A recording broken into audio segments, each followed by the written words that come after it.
خدا کا انکار، دنیا میں خدا کے انکار کی کوئی خاص وجہ یا لاجک نہیں ہے، طبیعت ہے، مزاج ہے۔ جو لوگ شریعت پہ نہیں چلنا چاہتے یا مادر پدر آزادی چاہتے ہیں تو وہ اس سیڑھی پر بڑی جلدی سے چڑھ جاتے ہیں۔ ایک ڈاکٹر ڈاکنز ہوئے ہیں، انہوں نے اس پر کچھ کتب لکھی۔ عیسائیت کے خلاف جب یورپ میں تحریکیں چلیں، جو پاپ کا کریکٹر تھا اور جو کلیسا کا ایک کردار تھا، اس کے خلاف جب انگلیاں اٹھنے لگیں تو پھر بات آگے بڑھتی بڑھتی مذہب کے انکار اور پھر آگے ایتھیزم تک چلی گئی۔ اس کو سیاسی طور پر بھی استعمال کیا گیا، یعنی خدا کے انکار کو سیاسی طور پر بھی اس چیز کو استعمال کر کے کہ مختلف ممالک میں کس طرح سے ہم نے اس کا جو موجودہ ڈھانچہ ہے اس کو ختم کر کے دوسرے ڈھانچوں کو اپلائی کیسے کرنا ہے، تو وہ پھر مذہب کی مخالفت یہ ایک ٹول تھا۔ یعنی اگر کسی ملک میں مذہبی لوگوں کی حکومت ہو یا ان کا بڑا عمل دخل ہو تو سب سے پہلے آپ لوگوں کو ان کے خلاف متنفر کریں گے۔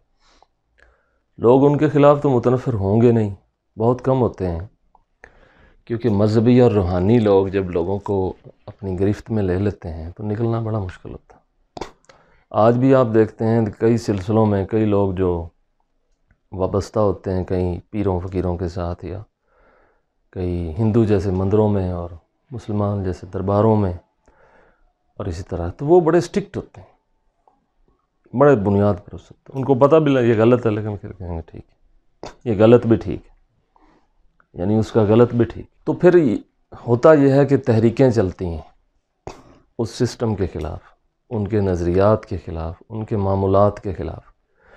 تو اسی طرح عیسائیت میں جو چرچ پاپ کا جو کلیسا کا جو کردار ہے اس کے خلاف تحریکیں شروع ہو، تحریکیں آگے بڑھتی بڑھتی پہلے تو ان کے آپس میں جو کریکٹر تھا ان کا ریلیجیس یا اسپرچول کریکٹرز جو تھے ان پر انگلیاں اٹھائی گئیں، بنتی بھی تھیں۔ اس کے بعد جو ہے وہ عیسائیت مذہب کو ریڈ کیا گیا۔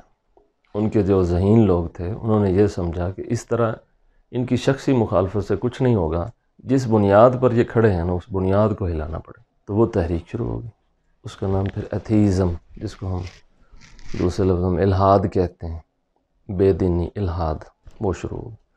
تو اول اس میں یہ اعتراض ہونے لگا کہ یہ جو بائبل ہے یہ چیزیں یہ من گھڑت ہے، یہ واقعات جو ہیں یہ درست نہیں ہیں، ان میں اختلاف بڑا ہے۔ ویسے بھی بائبل کئی لوگوں کی مرتب کرتا ہے، تو ہر ایک جو عیسیٰ علیہ السلام کے جو حواری ہیں ان میں سے کئی ایک نے بائبل کی باتیں لکھی ہیں، تو وہ ساری کو جمع کر کے انہوں نے ان سب کو الہام کہہ دیا۔ ممکن ہے وہ ان کا اپنا دخل ہو۔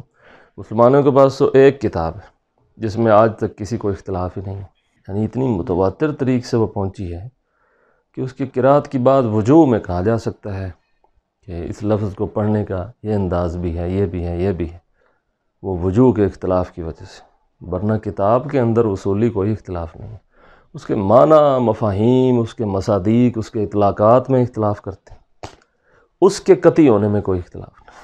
آگے جو اس کے کئی معنی ہوتے ہیں ایک لفظ کے، یہ معنی بھی ہو سکتا ہے، یہ بھی ہو سکتا ہے، یہ بھی ہو سکتا ہے، اس میں اختلاف کرتے ہیں مختلف فرقے، یا مفہوم میں کرتے ہیں، یا استدلال غلط ہو جاتا ہے، یا اس کی آگے فروعات میں جس کی وضاحت نہ ہو، جو منصوص نہ ہو، اس میں جب اجتہاد کرتے ہیں تو اس میں کوئی خطا ہو جاتی ہے۔ لیکن کتاب کے منزل من اللہ ہونے میں کوئی اختلاف کسی نے نہیں کیا۔ ناسخ منسوخ کی ایک بحث ہے، ضرور اس میں یہ دیکھا جاتا ہے کہ یہ آیت، وہ چند روایتیں جو ملتی ہیں وہ بھی روایتیں ہیں، ان میں یہ کہ یہ آیت جو ہے وہ قرآن مجید میں تھی، پھر یہ بعد میں اس میں نہیں ہے ایک آدھی روایت، تو وہ بھی ناسخ منسوخ کا مسئلہ ہے۔ اگر کسی کو اچھی طرح سے جس نے پڑھا ہوا ہو کہ نسخ کا مسئلہ کیا ہے تو وہ اس میں اختلاف نہیں کرتے، کیونکہ جمع قرآن کے بعد کوئی ایسی رائے نہیں رہی کہ قرآن کے اندر یہ وہ قرآن نہیں ہے جو اترا تھا، یا اس میں کوئی رد و بدل ہو گیا۔ خود قرآن میں بھی ہے، لیکن خود قرآن کے اندر جو قرآن کی حفاظت کی بات ہے وہ تو اس شخص کے لیے نا جو قرآن کو مانتا ہے، جو نہیں مانتا وہ پھر اس میں سے بھی کئی چیزیں نکال لیتا ہے۔ یعنی قرأت کے اختلاف کو بھی انہوں نے قرآن مجید کے خلاف ایک پروپیگنڈا کے طور پہ یہ لوگ لائے، اور پھر اور بھی کئی انہوں نے چیزیں جو منکر لوگ ہیں انہوں نے اس پر قائم کی۔ کسی کو اگر منکر کہیں تو اس کو ناراض نہیں ہونا چاہیے، کیونکہ منکر کا تو لفظی معنی انکار کرنے والا، یہ گالی کب دی ہے ہم نے؟ یہی کہا ہے نا منکر۔ کسی کو کافر کہہ دیا تو یہ بھی کوئی گالی نہیں ہے، کافر کا معنی انکار کرنے والا، تو اس نے انکار کیا نا، میں دعوت پر ایمان نہیں لاتا، تو انکار ہے۔ تو کسی کو کافر کہنا، وہ کہتے ہیں نا جی کفر کا فتویٰ لگ گیا ہے. تو اگر کفر کا فتویٰ کسی پر بہین طور لگا ہے کہ وہ شخص ضروریات دین کو تسلیم نہیں کرتا تو وہ کافر تو ہے. کافر کہنے میں تو کوئی مسئلہ نہیں، اب وہ کافر ہو گیا ہے. مسئلہ آگے جا کے چلتا ہے کہ اب چونکہ یہ کافر ہے لہذا سے مار دو، یہ مشرک ہو گیا لہذا سے مار دو، یہ مرتد ہو گیا لہذا سے قتل کر دو. وہ بات آ گئی. اگر کوئی کافر ہے تو اسے کافر کہا گیا ہے تو ٹھیک ہے. اس میں نہ کوئی فرقہ بندی والی بات ہے، نہ اس میں کوئی تشدد والی بات ہے. یعنی کافر کو علمی طور پر اور یہ کہنے پر کہ یہ کافر ہے یہ تو کوئی مسئلہ نہیں ہے. مسئلہ اس سے آگے ہے کہ اب یہ کافر ہے چونکہ اس کے ساتھ رویہ کیسا رکھنا ہے. اب یہ مسئلہ جو ہے یہ نہ تو مذہبی ذہن کو پورے طور پہ سمجھ آتا ہے. وہ جب کسی کو کافر کہتے ہیں تو ساتھ ہی وہ دوسرا ساتھ ہی لگا دیتے ہیں، اب اس کے ساتھ رویہ کیسا رکھنا ہے، تو وہ ایک الگ ساتھ آ کے چیز جڑ جاتی. اچھا، جدید دنیا میں اس دور کے اندر جو ہے وہ اگرچہ جو لوگ متفق نہیں ہیں وہی پر یا اسلام پر سارے کے سارے کافر ہیں، لیکن رویے کے اعتبار سے پھر دیکھنا پڑے گا. آپ ان کے ملک میں رہ رہے ہیں تو آپ کا رویہ اور ہوگا، وہ آپ کے ملک میں رہ رہے ہیں تو آپ کا رویہ اور ہوگا. یہ پھر کیا ہوا؟ یا تو رویہ تو پھر ایک ہی ہے. یورپ میں جا کے آپ نرم ہو جاتے ہیں، وہاں آنا جانا ہے آپ کا، آپ کی ڈبل نیشنلٹی ہے، پھر آپ کا رویہ اور ہے. بین المذاہب کہیں جگہ آپ مجبور ہیں تو اور ہے، یہاں جب آپ طاقت میں آ جاتے ہیں تو اور ہو جاتا ہے. یہ بھی ایک اعتراض ہے اسلام اور مسلمانوں پر کہ ان کے رویے بدل جاتے ہیں جب حالات بدلتے ہیں. تو اس چیز کو بھی طے کرنے کی ضرورت ہے. باقی کافی لوگوں نے اس پہ محنت کی ہے، کتابیں بھی لکھی ہیں اور بڑی ریسرچ بھی کی ہے کہ بین المذاہب ہم آہنگی جو ہے یہ ہم آہنگی کیا ہماری سیاسی ضرورت ہے یا ہمارا مذہبی فریضہ ہے. اس لیے ایک طبقہ جو ہے وہ اسلام کو ایک پرتشدد کے طور پر پیش کرتا ہے، مذہب کے طور پر. ایک طبقہ جو کہتا ہے کہ اسلام اتنا امن کا دین ہے اس کی مثال کوئی نہیں ہے. پھر ایک طبقہ پیدا ہو جاتا ہے وہ کہتا ہے امن کی ریٹ لگائے رکھتے ہو چاہے وہ تجھے جتنا بھی ادھر ادھر کر دیں. تو تینیں چیزیں پھر ساتھ ساتھ. تو جس نے یہ دیکھنا ہو کہ اسلام کہنا کیا چاہتا ہے پھر وہ تینوں کو پڑھے. دہشت گردوں کو دیکھ کر اسلام کے بارے میں یہ کہہ دینا کہ یہ دہشت گردوں کا دین ہے. دین دہشت گردوں کا نہیں ہے، ہاں دہشت گرد ذہنیت اس کو استعمال کر رہی. اسی طرح کوئی آپ کو مارتا رہے اور آپ کہیں امن ہے امن ہے امن ہے، ہم پرامن ہیں پرامن، یہ کیا ہو؟ یہ تو بزدلی ہو گئی. تو اسلام اس رویے کے خلاف بھی سکھاتا ہے. تو قرآن مجید کی جو آیتیں اس طور پہ ہوئی ہیں وہ مختلف مقامات پر مختلف حالات کے تحت ان کا ہے. یعنی قرآن مجید میں جتنی بھی جہاد کی آیتیں ہیں یا جو بھی منازعات کے متعلق ہیں وہ ساری حالات کے تحت ہیں. ایسا نہیں ہے کہ آپ بلا وجہ ہی جنگ چھیڑ دیں. دعوت تو پہنچ چکی ہے. جنگ کا مقصد اگر یہ ہے، جہاد کا مقصد کہ آپ نے دعوت پہنچانی ہے تو دعوت تو پہنچ گئی ہے یا نہیں پہنچی؟ دعوت تو پہنچ گئی. ہندوستان کا کون سا ہندو ہے جس تک اسلام کی دعوت نہیں؟ اتنے سو سال آپ نے حکومت کی، کس تک نہیں پہنچی؟ اب اگر صرف انسان کو مارنے کے لیے اگر حملہ کرتے ہیں کہ یہ خطہ ہم چھین لیں تو یہ تو سیاسی جنگ ہوئی نا. اسلام کا مقصد جو ہے وہ یہ ہے کہ مسلمانوں کو حاکم بنانا ہے. یہ بھی ایک سوال ہے. یعنی اسلام کیا کہتا ہے کہ اہل اسلام حاکم بن جائیں. اب اگر اہل اسلام حاکم انہیں آپ بناتے ہیں تو وہ حاکم بن کے کیا کریں گے؟ آج اس دور کے اہل اسلام اگر آپ ان کو پوری دنیا کی حکومت دے دیں تو یہ کیا کریں گے؟ یہ بھی غور کریں. ہاں دین غالب ہونے کے لیے آئے تو دین غالب ہونے کے لیے آئے نا، یہ بھی دیکھیں.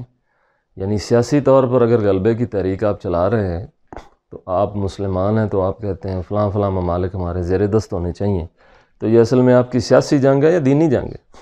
یہ بھی دیکھنا پڑے. اس طرح وہ بھی اگر سوچیں کہ تمام اسلامی ممالک ہمارے زیر دست ہونے چاہیے تو پھر آپ کو تکلیف کیا ہے؟ پھر تو دونوں طرف سیاسی جنگ ہے. یعنی اس دور کے پھر حالات کے تحت آپ کو دیکھنا پڑے گا کہ دین اسلام کے اندر جو مختلف مقامات پر مختلف رویات اختیار کرنے کی بات ہوئی ہے تو وہ کیا ہے. اس چیز کو اچھی طرح سے سمجھنا چاہیے. خیر یہ بھی ایک موضوع ہے. تو ہم بات کر رہے تھے عیسائیت کے خلاف. اب وہ ادھر سو ہوا جو ہوا، اس کے بعد ان کا غلبہ بھی ختم ہو گیا. نتیجہ یہ نکلا کہ چونکہ عیسائیت کے اندر بھی اخلاقیات، مذہب کے اندر تو اخلاقیات کی بڑی تعلیم دی جاتی، اس لیے اس کا متبادل چاہیے تھا. تو عیسائیت کا جو متبادل ہے نا، تاکہ امن و امان سے سب رہیں، جو جس مذہب کا ہے وہ اس پر کوئی گرفت نہ ہو، سختی نہ ہو، ریاست اپنے ملک کو چلائے اور سب لوگوں کے مذہب کا معاملہ ان کی ذات تک ہو، تو وہ اس کے متبادل جو ہے نا وہ ایک سیکولرزم یا ایک سیاسی نظام، یعنی سیکولرزم ایک سیاسی نظام ہے اصل میں۔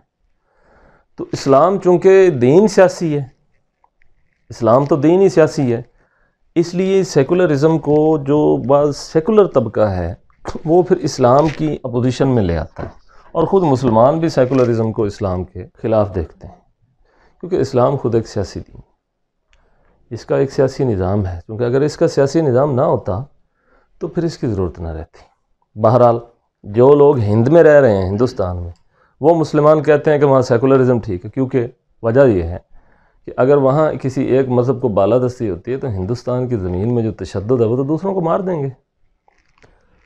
اگر ہندو مذہب وہاں رائج ہو جاتا ہے تو وہ تو نہیں چھوڑیں گے مسلمانوں کو، بدلے لیں گے پچھلے بھی، غوری نے کیا کیا ہمارے ساتھ، غزنوی نے کیا کیا، فلاں نے کیا کیا، فلاں نے کیا کیا، تو وہ ہندو ماریں گے مسلمانوں کو۔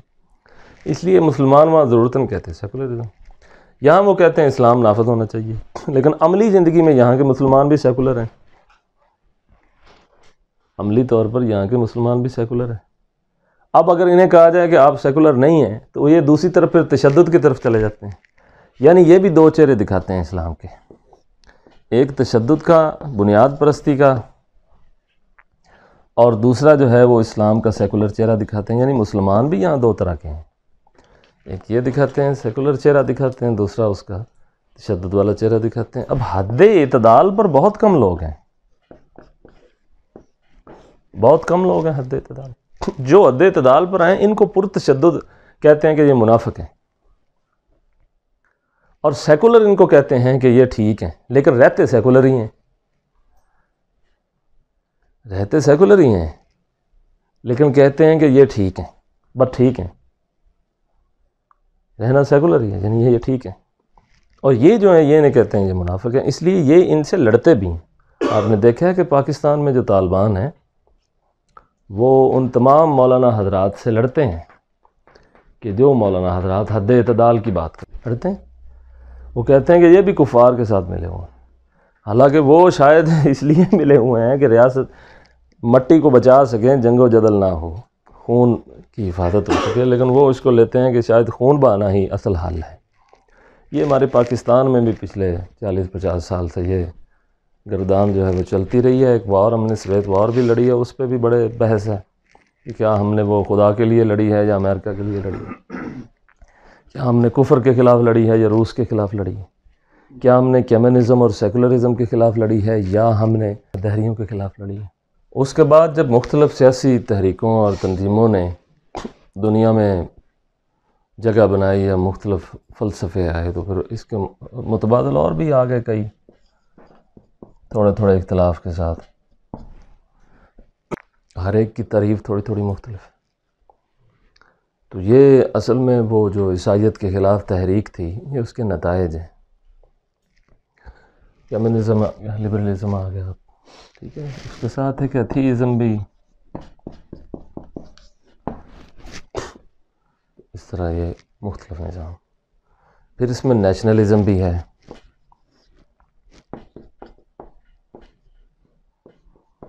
ان پر مختلف کتب لکھی گئی ہیں۔ یہ نیشنل تھا قوم پرستی، یہ سامنا صرف مسلمانوں کو نہیں، یہ پوری دنیا کو ہے، یعنی قوم پرستی کا جو بت ہے نا یہ ہر مذہب میں، ہر علاقے میں، ہر جغرافیہ میں، یہ ایک بھیڑیے کی طرح اس نے انسانوں کو کھایا ہے۔ مسلمانوں میں بھی قوم پرستی آپ دیکھتے ہیں، پوری سیاست جو ہے قومیت پہ کھڑی ہے، مذہب بھی قومیت پہ کھڑا ہے۔ یہاں دیکھیں نا ہمارے ہندو جو ہیں یہ اگر کلمہ پڑھ لیتے ہیں، ان کے شودر تو وہ شودرازم کا تو یہاں بھی تصور ہے، اچھوت کا یہاں بھی تصور ہے، اور یہاں جو معزز ہوتا ہے پیدائشی طور پر وہ شاہ ہوتا ہے، جنہیں اولاد علی یا ذریت فاطمہ یا آل رسول کہتے ہیں، وہ جہاں پیدائشی طور پر ہی یہاں کا معزز ہوتا ہے، ٹھیک ہے، اور یہ اس کو عزت دیا جانا ایک سماجی تعظیم کا پہلو ہے۔ مذہبی لوگ اس پر بھی دلیلیں نکال لیتے ہیں اور اسے بے وجہ بغیر عمل کے بھی پیدائشی طور پر ہی معزز کہتے ہیں۔ اسی طرح ہندوؤں کے یہاں بھی برہمن ہے، آپ امریکہ کے اندر چلے جائیں تو وہاں بھی کالے گورے کی جنگ رہی ہے، آسٹریلیا کے اندر چلے جائیں وہاں کے جو اصل باشندے ہیں وہ سیاہ ہیں، تو سفید جب ان پر غالب آئے تو وہ بس دو قوموں کے بیچ میں پڑ گیا پھڈا۔ اسی طرح امریکہ کے اندر آج بھی ہے، اور بھی پوری دنیا میں کالے گورے کی لڑائی ہے۔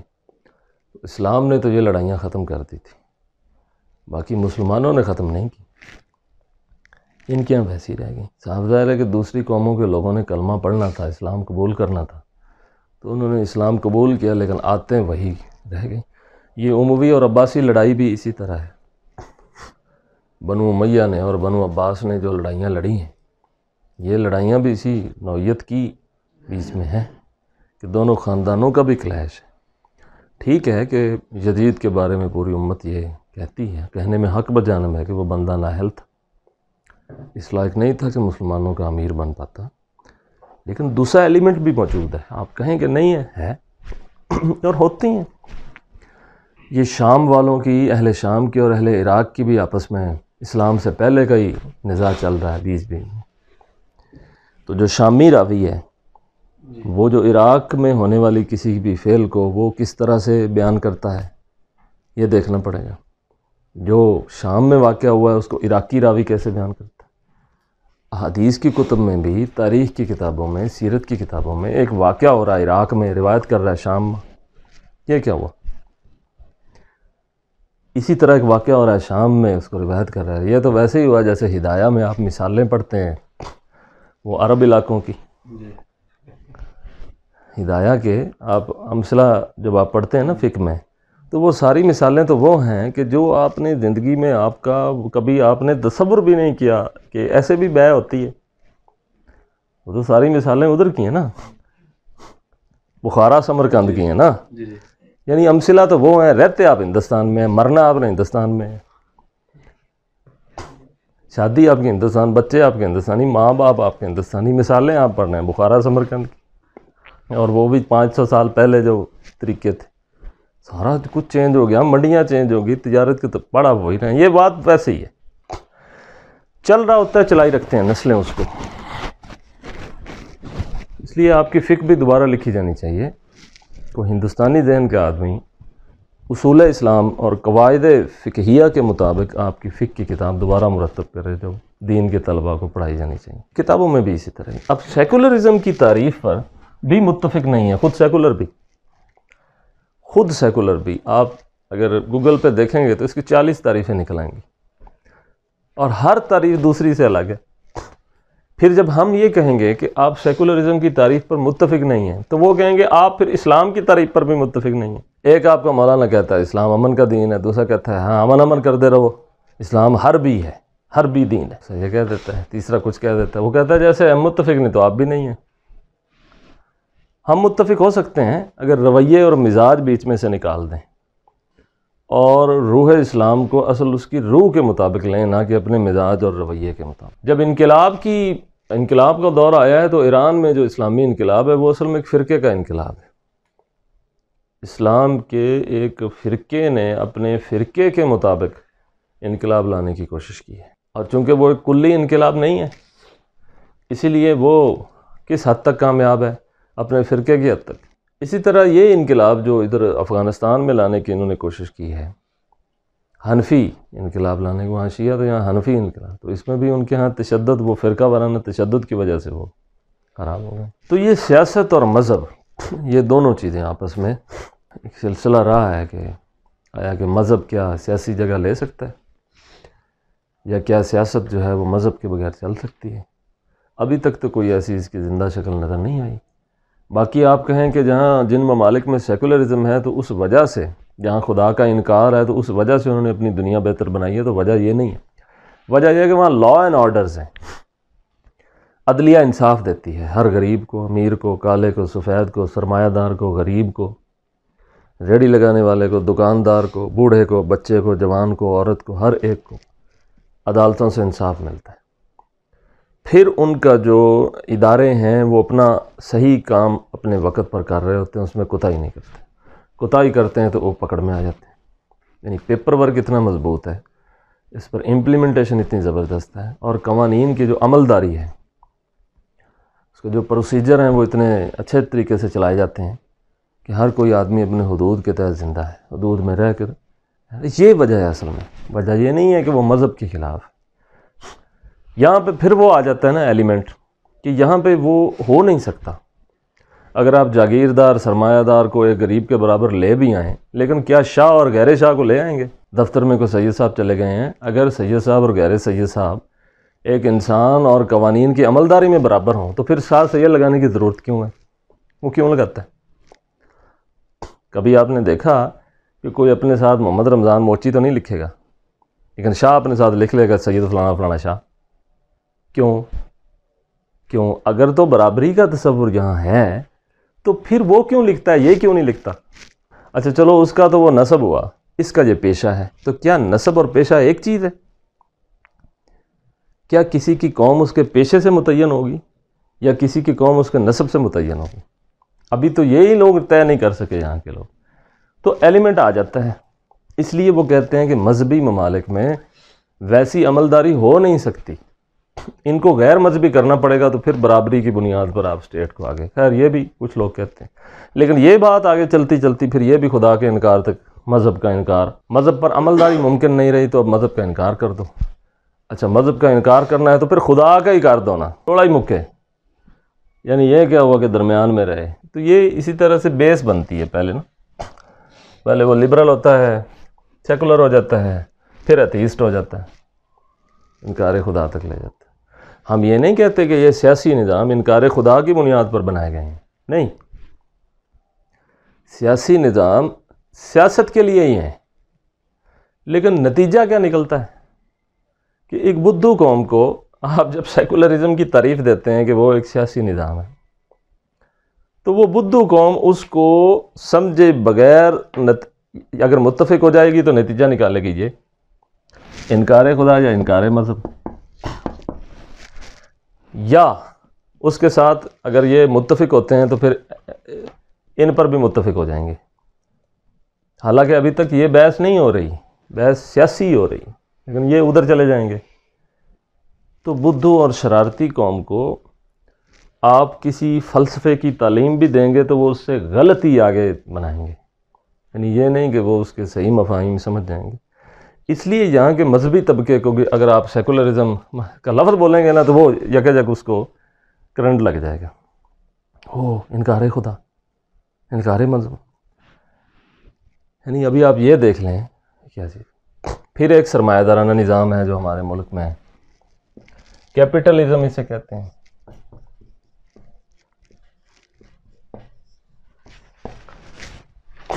ٹھیک ہے، سرمایہ دار ہی ساری ریاست کو چلاتے ہیں. اچھا یہ تو چل جاتا ہے مذہب کے ساتھ، کیونکہ پھر وہ اس میں دلیلیں مل جاتی ہیں نا، نکال لیتے ہیں. یہ نہیں دیکھتے کہ دولت کی گردش رہنی چاہیے، چند ہاتھوں میں نہ رہے. نہیں، وہ کہتے ہیں چند ہاتھوں میں رہے تو کنٹرول رہیں گے. دیکھیں نا، غریبوں کا پیٹ بھرتا رہے گا تو وہ تو سوچنا شروع کر دیں گے. تو غریب کو پیٹ کی فکر رہے گی تو نہیں سوچیں گے نا. اب اگر وہ سوچتے ہیں تو وہ کیا سوچیں گے؟ مثبت سوچیں گے، منفی سوچیں گے. اگر ان کو کسی نے سیاسی سوچ کی طرف لگا دیا تو وہ تو تمہارا کام خراب کر دیں گے. اس لیے غریب کو غریب ہی رہنے دو. غریب کو غریب رکھنے میں سیاستدانوں کا مفاد ہے. اس کی گلی بنوا دو، 3 سال کے بعد 4 سال کے بعد روڈ بنوا دو، بجلی لگا دو، بس غریب مطمئن ہے. وہ یہ سمجھتا ہے کہ شاید سیاست یہی ہے. ٹھیک ہو گیا. حالانکہ وہ تو اسٹیٹ نے کرنا ہی ہوتا ہے، اداروں کو کرنا چاہیے. کیوں؟ کیونکہ اسٹیٹ ٹیکس لیتی ہے. جب ٹیکس لیتی ہے تو یہ کام اسٹیٹ نے اپنے ذمے لیے ہوئے ہیں، یہ وہ کرے. ٹھیک ہے. یا تو پھر یہ ہوگا کہ لوگ آزاد ہو جائیں گے اور پھر وہ اپنے کام خود کرتے رہیں گے. کنٹرولنگ اتھارٹی نہیں رہے گی تو دنیا تباہ ہو جائے گی. اس لیے ریاست بھی ضروری ہے، سیاست بھی ضروری ہے. ٹھیک ہے. تو یہ اس طرف چلے جائیں گے. ایسے ہی یہ کیپٹلزم ہے. خیر اس کی بھی لمبی چوڑی کتابیں ہیں اس پر، یہ بھی. تو ہم نے اب ایک مسئلہ یہ ہوا ہے کہ آپ یہاں کے مولوی یا مذہبی دین یا کسی عالم کو بھی بات تو کرتے ہیں نا کہ اسلام سیاسی دین ہے، لیکن انہوں نے یہ میں کیپٹلزم سے یہ میرا دعویٰ ہے کہ 99.5 مولانا لوگوں کو اس کا پتہ نہیں. پھر جب اس طرح کی کوئی چیز پڑے ہوئے بندے کے ساتھ ان کی ڈیبیٹ ہوتی ہے تو یہ کہتے ہیں کہ یہ سارا کچھ جو ہے یہ انکار خدا ہی. انکار مذہبی، پھر ریلیاں نکلنی شروع ہو جاتی ہیں، بندے مرنے شروع ہو جاتے ہیں، پھر بیچ میں سے ان میں سے کوئی شخص، کوئی اگر اس کے منہ سے کوئی جملہ نکل جائے تو وہ پھر گستاخ، اور آگے ایک نئی موومنٹ شروع ہو جاتی ہے. ٹھیک ہے. اس کے ساتھ ایک سوشلزم بھی ہے. یہ سوشلزم تو ویسے ہی اسلام کا بھی موضوع ہے، یہ سیاسی نظام بھی ہے، اور یہ سارا کچھ اس کو پڑھنا چاہیے سوشلزم کو. سوشل، سوسائٹی، سماج، معاشرہ. ٹھیک ہے. اس میں سیاست بھی آ جاتی ہے، اس میں سارا کچھ آ جائے گا. یہ بھی تو یہ ساری چیزیں جو ہیں، اس کو ایک طبقہ انکار خدا کی طرف لے جاتا ہے، اور لے بھی جاتے ہیں. یہ نہیں کہ یہ بڑے معصوم اور دھلے ہوئے ہیں. یہ جو کیپٹلسٹ ہیں یا سیکولر ہیں یا کمیونسٹ ہیں، لبرل ہیں، ان کی بھی آپ گفتگو سنیں تو ہر وقت یہ مذہب کو ہی ان کا مقصد تھا، مذہب نو رگڑا لاواں گے تو سیکولر بنائیں گے. یعنی یہ کہتے ہیں کہ مذہب کو رگڑا لگانا سیکولر ہونے کے لیے واجب ہے. لبرل ہونے کا مطلب یہ ہے کہ مذہب کو دھکا لگانا ہے، خدا کی مخالفت ہی کرنی. ٹھیک ہے. تو یہ لوگ بھی اپنی حقیقت پر نہیں کھڑے. اس لیے میں اکثر کہتا ہوں کہ انکار خدا والے لوگ، ان کے پاس خدا کے انکار کی خود ہی لاجک نہیں ہے، گھڑ رہے ہوتے ہیں. اور لاجک کیسے گھڑی جاتی ہے؟ جب پہلے ایک لاجک ہوتی ہے نا، تو آپ اس کے مقابلے میں لاجک لے آتے ہیں. تو آپ کہتے ہیں نہیں پہلے والی تو لاجک ہی کوئی نہیں، سے لاجک تو میری ہے. مذہب مخالف تحریک کیسے پیدا ہوئی؟ مذہب پیدا ہوا تو ہوئی نا.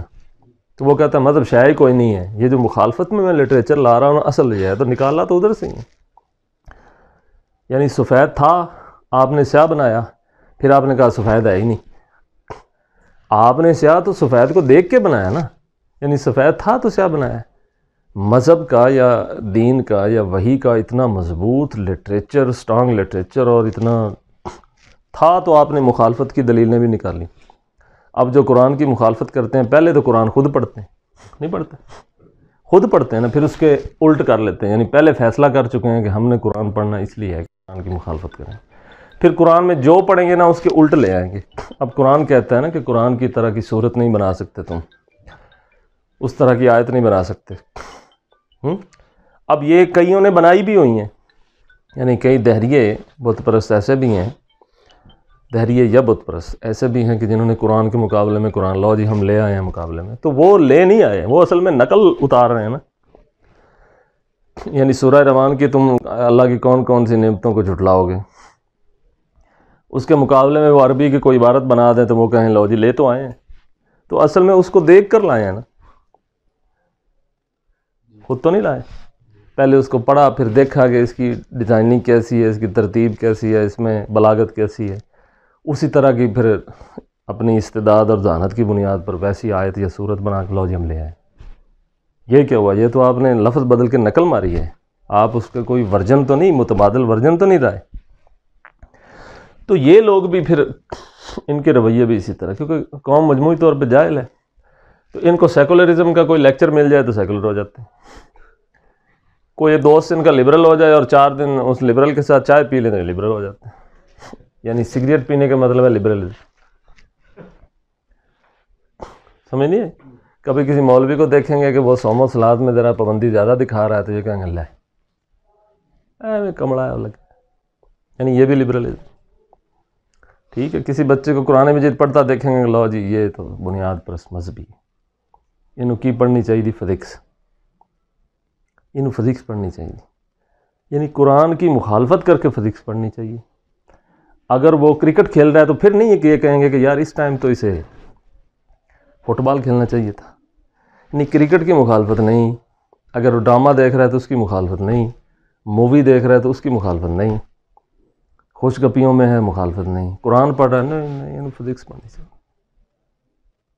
ٹھیک ہے. یعنی ناول پڑھ رہا ہے تو یہ نہیں کہیں گے ناول نہیں پڑھنا چاہیے، فزکس پڑھنی چاہیے. قرآن پڑھ رہا ہوگا تو کہیں گے ایسے فزکس پڑھنی چاہیے. یعنی مائنڈ سیٹ پہلے سے تیار ہے مخالفت کا، تو پھر جب وہ دیکھیں گے تو اس طرف لے جائیں گے. ٹھیک ہے. تو یہ ایتھیزم بہرحال ایک مسئلہ ہے، یہ بھی ایک دماغی مرض ہے. کچھ لوگوں نے کچھ لوگوں کی مخالفت کرنی ہوتی ہے، کیونکہ زیادہ تر لوگ مسلمان ہیں ہمارے معاشرے میں، تو وہ ان کو دیکھ کر پھر کچھ لوگوں نے ان کے مذہب کو نا ٹارگٹ کرنا ہوتا ہے. ایویں کر رہے ہیں، کیوں کر رہے ہیں، نہیں کرنا چاہیے، نہیں کرنا چاہیے.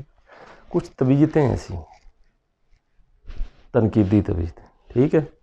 تو وہ پھر پہلے لبرل ہوتے ہیں، پھر سیکولر ہو جاتے ہیں، پھر ایتھیسٹ ہو جاتے ہیں، پھر اللہ اللہ خیر صلی اللہ ہو جاتے ہیں، ٹھیک ہے؟ تو یہ میرا جسم میری مرضی، یہ بھی ایک تشدد کی تحریک ہے، آپ یوں سمجھیں، یعنی یہ کوئی عقل مندی نہیں ہے، حد اعتدال نہیں ہے، یہ بھی کھچاؤ ہے۔ اگر ایک قوم نے عورت کو محکوم بنا کے رکھا ہے تو دوسری قوم جو ہے وہ کہتی ہے کہ انہوں وہیں آزاد ہونا چاہیے نا، بھی انہوں بس اڑدی ہی پھرے۔ تو اگر وہ غلط ہے تو غلط یہ بھی ہے، پھر حد اعتدال تو یہ بھی نہیں ہے۔ ختم تو آپ نے، مثلا آپ چائے میں چینی ڈالتے ہیں نا، آپ کہتے ہیں چینی کم کر دیں، چینی کم کر دیں، کم کر دیں، اس کا مطلب یہ ہے کہ آپ یہ تو نہیں کہہ رہے کہ چینی پاؤ ہی نہ، ہوں تسی چینی دی مخالفت شروع کر دو، مقصد تو یہ نا بھی چینی زیادہ نہیں ہونی چاہیے، جی یہ تو نہیں اسی بھی ہونی ہی نہیں چاہیے۔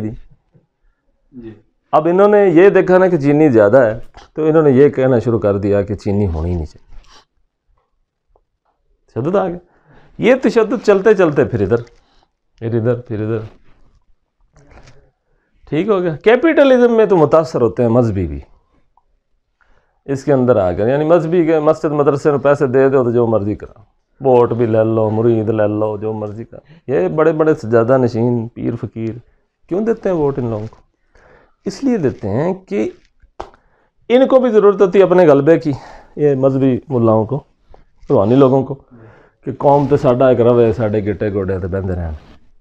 وہ سیاسی لوگ ان کو ماحول مہیا کرتے ہیں، یہ بدلے میں ان کو مرید دیتے ہیں۔ پہلے دور میں تو ان کو مریدوں کو سپاہی بنا کے دیتے تھے، اللہ جنگاں میں لڑا لو، جڑے مر گئے شہید ہو گئے، اللہ دی راہ جان دے، پیرا آکھیا بس بخشش ہو، ٹھیک ہے؟ ہوں جنگ کو نہیں تو ہوں ووٹ دے دیں، ٹھیک ہے؟ وہ ان کو کرتے ہیں۔ تو یہ سرمایہ دارانہ نظام کے اندر جو ہے انسانوں کے ضمیر کچلے جاتے ہیں، طبقاتی بالادستی رہتی ہے، ہر آفس کے اندر عزت اس کی ہوتی جو مالدار ہے، ہر ایک جگہ پہ اس کی عزت ہے جو مالدار ہے، وہی تگڑا ہے، وہی معزز ہے، وہی بادشاہ ہے، وہی حاکم ہے، وہی سارا کچھ، وہی کھیلے گا، سارا کھیل کھیلے گا، حتیٰ کہ مذہب کے معاملات کو بھی وہی کھیلے گا۔ آپ مسجد کی کمیٹی میں دیکھ لیں، مالدار بندہ صدر بنتا ہے نا، کہ کدے غریب نو بنایا جائے، مالدار بندہ صدر بنے گا تو مولوی صاحب مالدار دے تابے داری کرن گے کہ نہیں؟ نہ کرن، نتیجہ دیکھ لیں گے، ٹھیک ہے؟ تو یہ ٹھیک ہے، یہ چیزیں پھر انکار خدا یا انکار مذہب کی طرف، ٹھیک ہے۔